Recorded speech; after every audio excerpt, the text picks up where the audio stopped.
भैया बिहारी लोग छठ क्यों मनाते हैं? मैंने सुना काफी डिफिकल्ट त्योहार है। क्योंकि भाई ये पर्व त्याग का प्रतीक है। सबसे पहले माँ सीता ने किया, फिर द्रौपदी जी ने किया, फिर तब सूर्यपुत्र कर्ण की माँ कुंती ने भी किया। सबने छठी माई का व्रत रखा है। हाँ भैया वो मैं समझ गया, लेकिन उसका कोर महत्व क्या है? Why do you celebrate it? क्योंकि भाई सनातन ग्रैटिट्यूड, आभार व्यक्त करने का धर्म है। क्योंकि भाई छठ सनातन का सबसे प्राइमल फेस्टिवल है, सबसे प्योर, सबसे लिबरल फॉर्म माना जाता है इसको। जेंडर, क्लास, क्रीड सबसे परे है, सबसे ऊपर है ये पर्व, महापर्व है ये।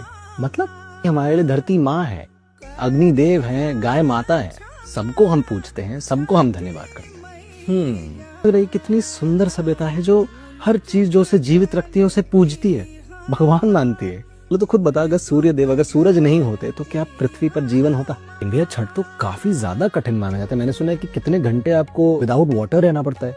और क्या, हर दिन एक अग्नि परीक्षा होती है। पहले दिन पे नहाए खाए होता है, पूरा घर की सफाई होती है, लौकी का भात बनता है और बहुत ही सात्विक भोजन बनता है उसमें। और ये मील आखिरी होता है बिफोर द व्रत स्टार्ट्स। दूसरे दिन पे खरना होता है, पूरा दिन निर्जला व्रत आपको रखना पड़ता है। शाम को गुड़ का खीर बनता है। फिर तीसरे दिन संध्या की अर्घ होती है। तुझे पता है ना कि सनातन और छठ ही एक ऐसा पर्व है जहाँ ढलते हुए सूरज को भी लोग नमन करते हैं और उनकी पूजा होती है। लॉजिक ही यही है कि जब अस्त होंगे तभी तो आप उदय होंगे। फिर शाम को कोसी बनाते हैं। अच्छा, वो जो शुगर केन से जो कैनपी बनता है वो ना, जिसमें दिए हुए लगे रहते हैं। हाँ, और फिर अगले दिन सुबह में आप उगते हुए सूरज को अर्घ देते हैं और फिर अपने छठ के महापर्व के व्रत को खोलते हैं। देख, जैसे जो भी व्रत करता है वो बिना सिले हुए कपड़े पहनता है, लकड़ी के चूल्हे पे सारा भोग बनता है। और भाई जो भी छठी माई का जो व्रत करते हैं ना, वो उस समय के लिए छठी माई का ही रूप होते हैं। तब लोग उन्हें देवी मानते हैं और उनको वैसे ही नमन करते हैं। वाह भैया। और इन छठ के गीतों में ऐसा क्या है? मतलब जब भी मैं किसी बिहारी दोस्त से बात करता हूँ तो वो कहता है कि उसकी आंखें नम हो जाती है कभी भी छठ का गीत सुनते हुए, कहीं पर भी सुनता है तो। भाई ऐसा है कि छठ अगर सनातन का अभिन्न अंग है तो वैसे ही छठ के गीत छठ के अभिन्न अंग है। छठ के गीत के बिना तो छठ ही नहीं लगेगा भाई।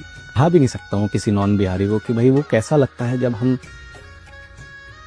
छठ का पहला गीत सुनते हैं दिवाली के बाद।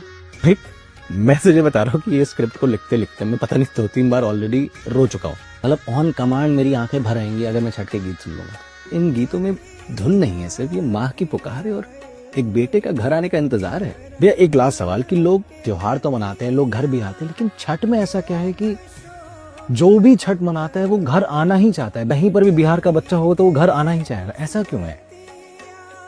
क्योंकि भाई मेरी माँ मुझे घर बुला रही है।